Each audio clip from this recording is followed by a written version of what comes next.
But still, you know what, lads, I'm going to call it a 1-1 tense draw, and it's going to go to penalty shootout. Heads England winning penalties, tails Italy. Let's see then. Hello, welcome to HITC Sport.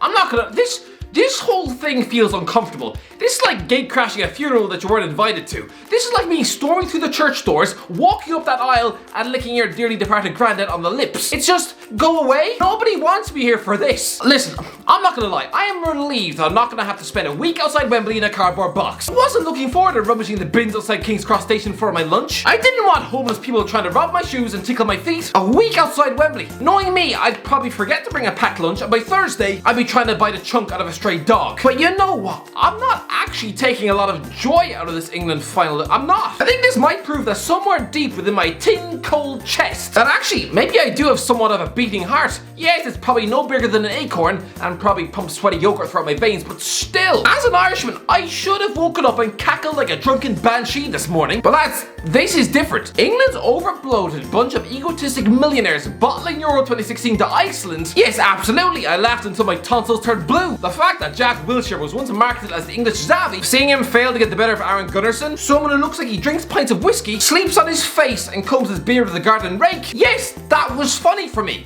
Losing to the cast of Game of Thrones. A bunch of people who look like they live beyond the wall. Watching England's golden boy Dele Alli stumble about like a directionless penguin. Yeah, I mean, listen, most England fans would rather eat a bowl of sugar puffs that I just sneezed into than relive that utter nightmare, right? But see, for me, I could laugh at that. This though, this doesn't give me any joy. This just gives me a sort of empty feeling. Like I've just sat through an entire episode of Hollyoaks. It just sort of makes you feel like you need a shower and fast. How can I? What sort of monster would I be if I was happy that Bukayo Saka has essentially ruined his summer? Apparently England fans laughed at a small German child crying in the last 16. Let's put it in context. Saka is only 6 years older? How can anyone take any joy in Saka botching his penalty kick? It's like laughing at Judi Dench being pushed down the stairs. It's just sort of depressing, honestly. If you laugh at Saka for ruining his life, then you're probably also the type of guy who turns up uninvited to your 9-year-old neighbor's birthday party, purely just to punch the cake and chuck bags of donkey piss at everyone there. And so that's it. All you're getting this morning is an Irishman's pity. Pity from an Irish. How sad is that? It's like rolling over in bed and realizing you've just eloped to Vegas with someone that looks like Hagrid. It's like realizing you've just had your nutsack tickled by the Grinch. When someone has to miss in a penalty shootout for the final, it honestly must feel like you've just been punched in the kidneys. The embarrassment, the guilt. You'd probably rather sooner romance your cousin in a shed than go through that utter torment. But lads, when Gareth Southgate missed his Euro 96 semi-final, he was 25 years old. When John Terry slipped in Moscow, he was also halfway to 50 and the club captain. He wasn't exactly going to have the lunch lady spitting in his food. Roberto Baggio versus Brazil back in the World Cup final in 1994. He was 26. David Trezeguet against Italy in the 2006 World Cup final. He was 28. Look back at those who've missed penalties in shootouts for England at tournaments, like Ashley Young and Ashley Cole against Italy in 2012. Frank Lampard, Steven Gerrard and Jamie Carragher versus the Portuguese in 2006. These were all seasoned pros. Top professionals who can handle the flack they'll face in the media. Do you really think Jamie Carragher was bothered by the abuse he got on social media in 2006? Do you really think he was going to have to deactivate his MySpace account? By the way, lads, trying to hit half million subscribers as soon as possible. Come on, lads. If you're new to the channel, smash that big fat red button and you'll be the biggest legend on planet Earth. Right, let's get back into the video. Ashley Cole, in 2012, he was 32, and he'd already been a national enemy for years after quitting Arsenal and cheating on the one off the X Factor. I think he could handle the abuse, but Saka, can he? He's the fella who 5 minutes ago was wearing a school bag and learning how to kiss a girl. He's only about 3 years out from having nightly wet dreams. Southgate's decision was to throw the children to the wolves. I'm sorry, but that man of all, he should know better than this. Taking a penalty kick in a final, just like sleepovers at Father O'Reilly's house, children should not be subjected to that. This was like watching a bunch of 8-year-old children from Malawi forced to knit jumpers at gunpoint in a sweatshop in Taiwan. It was just all sorts of horrible. This is the lasting image you should have of Bukayo Saka for this tournament. Not this, and I'm sorry Southgate, but that is on you. In many ways, Southgate was lucky back in 1996. Sure, his penalty miss against the Germans probably ruined his summer, but there was no social media back then. Instead, the worst thing that happened to him was having to wear a paper bag on his head for a pizza advert. That was the extent of it. But those seasoned pros I've just mentioned, they were experienced enough not to let the penalty miss turn their fragile self-belief into wet pasta. But Zach, I'm sorry, this is a 19-year-old child. In today's society, the man is not deemed by law to drink a beer in America. Apparently that's beyond him, but according to Gareth Southgate, apparently he's mature enough to take a critical penalty in front of 30 million people. This is a guy not old enough to vote in Malaysia. This is a guy who's not yet old enough to buy cigarettes in Uganda. This is a guy who before lockdown wouldn't have been able to buy cinema tickets to The Purge. And yet,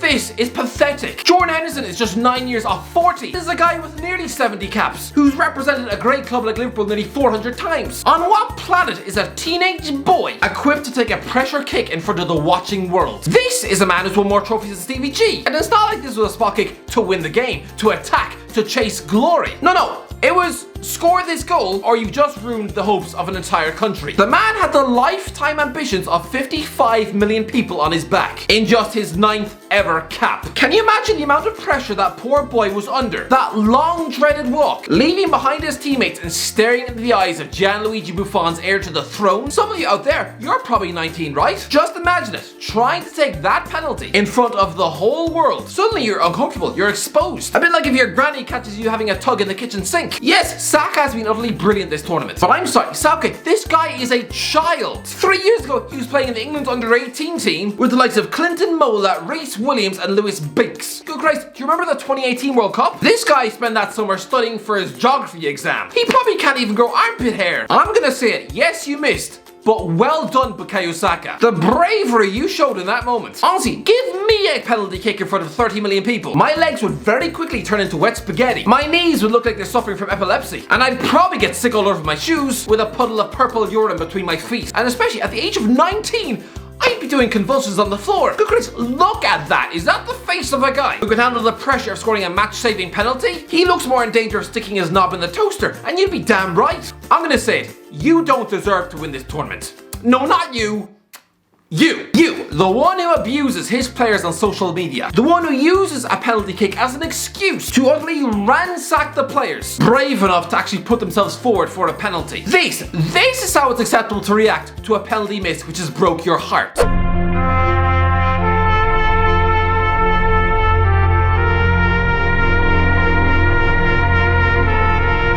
What the f*** is that?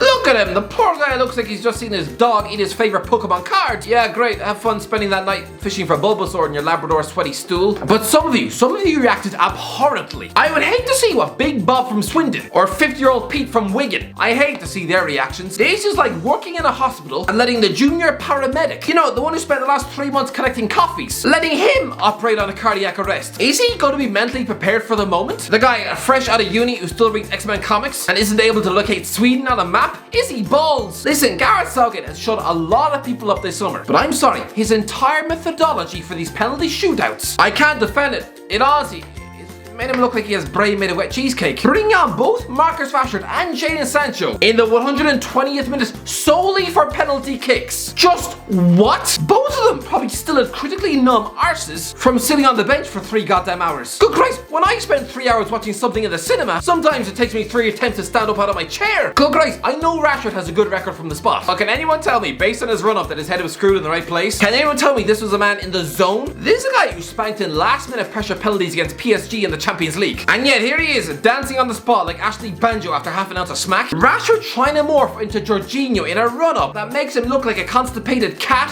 Why? Southgate, this is on you. Here's the 5 penalty takers you should have picked. 1. Harry Kane. 2. Harry Maguire. 3. Jordan Henderson. Yes, I know he recently missed a penalty against Austria. Yes, I know he missed one against Colombia 3 years ago. But this man is a Champions League and Premier League winning captain. I think he knows how to take a pressure penalty in front of 30 million people. 4th should have been Raheem Sterling, an experienced professional who's taken penalties for Man City before. And number 5, why not John Stones? You're probably thinking, Oh, I've never seen Stones take one before. You're talking out of your elbow, Irish guy. Oh yeah, well this guy who once Panenka'd an Everton penalty, Pirlo style. Good Christ, Southgate, if you're gonna do a double last minute substitution in the last minute, then I'd be picking Dominic Calvert-Lewin ahead of Jadon Sancho for this. This is a centre forward who knows how to smash it into the top corner. We hear that Jack Grealish is the next David Beckham. Why is he? Because Beckham was a man who demanded penalties in an England shirt, like against Argentina at the 2002 World Cup or France at Euro 2004. No matter how many he missed, he put his face forward.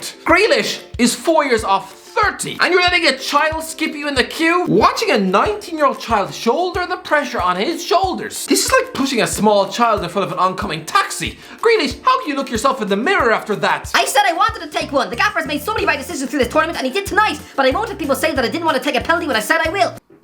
Right, so I guess this is all on Southgate then. Sancho is 21 years old. Saka is 19. It's not fair to them, and the abuse they're getting now is utterly disgusting. Good Christ, Rashford, he's had his mural in Manchester vandalised just an hour after the game. This is the modern day Willy Wonka. A guy who probably constantly carries an emergency stash of ham sandwiches in a lunchbox, just in case he runs into a group of hungry kids. This is a footballer who's chosen not to just drown his ego in monster wages and forget about the working class. No, this is a guy who gives back. This guy who rallies against the government. This is the guy who's the reason for you no longer having to eat pencil sharpenings for lunch. And that's how you want to treat him. The disgusting abuse leveled at him, Sancho and Saka on social media. It would actually make you sick to your teeth. As for the game, did they bottle it?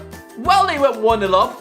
88 minutes left of the game. Chose to sit back and soak up pressure against an Italian side who in the first half looked about as threatening as a wet chunk of Weetabix. To then sit back and utterly allow Italy to dominate possession. As soon as Bonucci swept into that equaliser, the English heads have gone. Listen, Gareth Southgate has done a fantastic job. Let's just get that one out there. And lads, England were a penalty shootout away from winning a major international tournament. For that, hold your heads high. I think this competition proves that you were in the right hands with Gareth Southgate. I mean, what was the alternative? Big Sam Allardyce in charge? Chucking Andy Carroll onto his bench? Kevin Nolan as his assistant coach? Playing a style of football that will make blood shoot out of your ears? Let's be honest, this England squad is class. It is utterly dripping in quality. This is an England squad featuring 16 players who played in the Champions League last season, 10 of whom have played in a Champions League final before. There's an £80 million centre back who captains Manchester United, a world-class striker who's been the subject of a £100 million bid this summer. You have forwards on £300,000 per week. You have the most fouled player in the Premier League sitting on the bench. There's £50 million Champions League winning left backs who don't even make the matchday squad. There's a Champions League and Premier League winning captain who mostly sits on the bench, a Bundesliga wonder kid, a fullback who's just won La Liga. You have the most expensive British goalie of all time in nets, the likes of John Moutinho and Ruben Neves. They were key players for Portugal, the holders of this tournament, and yet their club captain just sits on England's bench. Between them, the England players have won a combined